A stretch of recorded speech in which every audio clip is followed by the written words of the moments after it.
Alrighty, yo, what is going on, everybody? It's your boy, Mr. DDG94 here, back with another reaction video. Today, we finna react to NCAA Football 13, Overshadowed and Underrated. This is by my boy, Soft Drink TV. Without further ado, let's get right into it. NCAA Football 14 was the last college football video game, until later this year. But for a while, it seemed like it might have been the last college game ever, giving it a near legendary status among sports video games. Not only was it likely the last title, but it was also an extremely good game.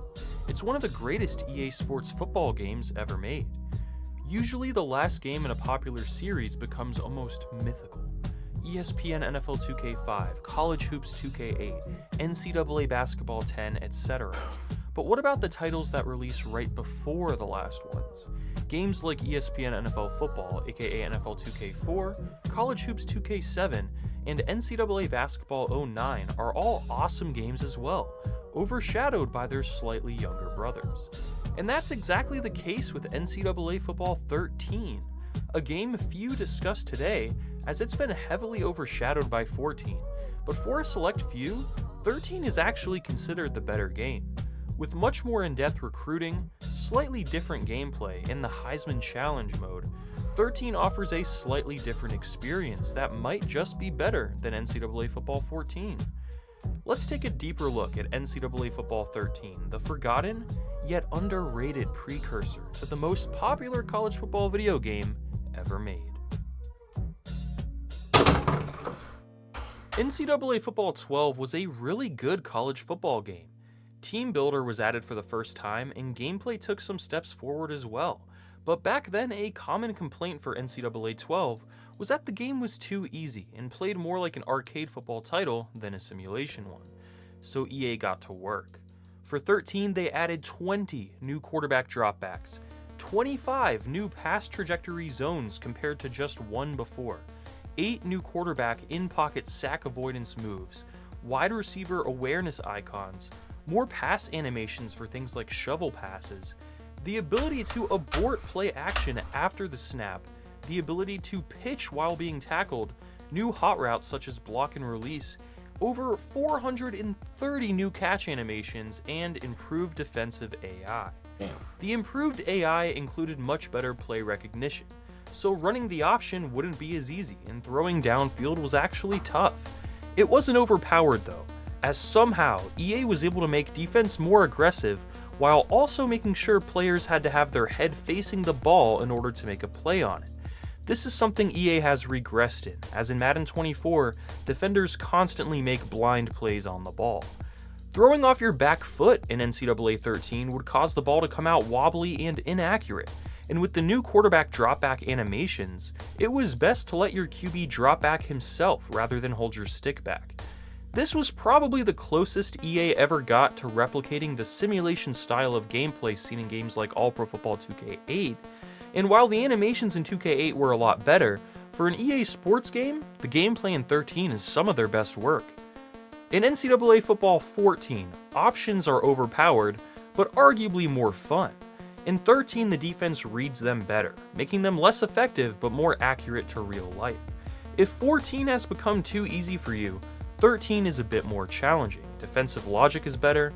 Blocking logic is better in 14, however, so your preference between the two really comes down to offense versus defense. Neither game is perfect. Some prefer 14 because it can be more fun to play a more offensive game, but simheads would probably prefer 13. I personally do. In terms of game modes, NCAA Football 13 was full of them. Dynasty mode was of course the most popular mode from the game, and it may have peaked here in 13, depending on who you ask. When interviewing prospects, they actually give reasonable answers compared to 12. Saying you have the best campus in the country when you don't gets you laughed at. It's more difficult to recruit, and it's also more complex of a system overall.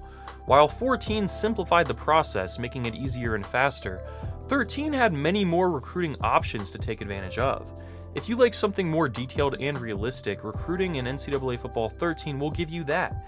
And while many prefer this game over 14 for that reason, I can still understand why some would prefer 14's more streamlined approach. It's subjective. Interestingly, when compared to 14, 13's long-term play in Dynasty mode is better tuned because team ratings stay varied, with many teams still rated in the 50s, while others can be as high as 99. But in 14, after a few seasons, most teams are in the 70s and very few are above 90. There's a higher floor and a more consistent floor, but a lower ceiling, while 13 is more well-rounded and realistic overall. So Dynasty mode in 14 is easier and quicker to just get to and play the actual football games. But if you want more depth, more realistic simulation stats, and more intelligent AI-controlled programs, 13 is where it's at. A really fun game mode found in NCAA Football 13 is the Heisman Challenge. Previous Heisman winners, including RG3, the cover athlete, are options to play with here, and you get to basically play a Road to Glory mode with that specific player, with goals related to their actual careers guiding you. So if you want to play with Carson Palmer and relive his career at USC, you can. It's a really fun take on Road to Glory, basically mixing the career mode with something similar to Madden Moments. Road to Glory itself was basically untouched from NCAA Football 12, but it was still a solid career mode with little fluff. The presentation in NCAA 12 was a game changer, adding in college traditions and unique pregame intros for each team, but 13 took it a step further, adding Aaron Andrews as a sideline reporter and scoring updates from Reese Davis. Overall, 14 was a bit better in the presentation department, but 13 was close, and for some, the graphics and lighting of 13 are a bit more true to life. The grass textures really catch my eye in 13.